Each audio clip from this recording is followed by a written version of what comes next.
এটা রাস্তা নয়। এটা আপনি মুখলিসিন সাদিকিন কিছু ভালো ওলামা কেরামকে আপনি একত্রিত করে একদিন দুদিন 3 দিন বসে এটা সমাধানের রাস্তা বের করে। এবং আমি আমার এই বক্তব্য দ্বারা আমার দুস্থ আবাব সকল মুসলমান ভাই বন্ধুর উদ্দেশ্যে আমি পয়গাম জানাবো আল্লাহর ওয়াস্তে। আমি কোন পক্ষ নিয়ে কথা বলছি না।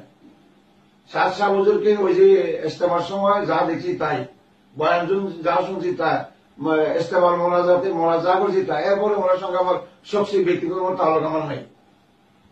কিন্তু আমি ওনার জবান থেকে না শোনার আগে, ওনার লিখিত রেসালা পড়ার আগে আমি ওনার ব্যাপারে মুখ করবো না।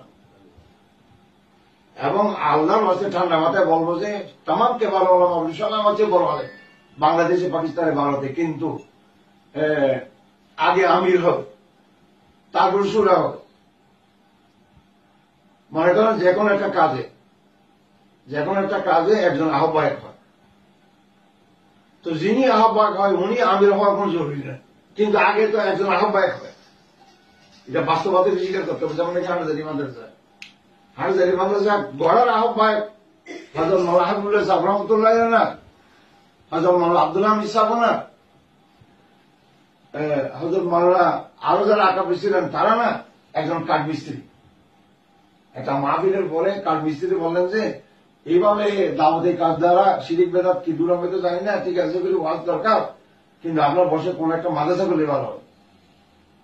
তো হাটহাজারী মাদ্রাসা করার আহ্বায়ক একজন কাঠমিস্ত্রি, কিন্তু তাই বলি হাটহাজারী মাদ্রাসার আমিরুনে হয়, কিন্তু আগে একজন আহ্বায়ক হতে হবে।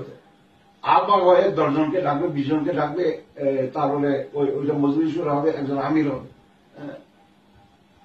তো আমির আগে হোক, সুর আগে হোক, সুরা আমিরের মাথার, এবং এই আমির ছাড়া কোন সুর হইতে পারে না। আল্লাহ তাআলা মুহাম্মদুর রাসূলুল্লাহ সাল্লাল্লাহু আলাইহি ওয়াসাল্লাম যিনি উম্মতের আমির, আল্লাহ ওনাকে হুকুম দিচ্ছেন ওয়াসাবিকুম বিল আমর।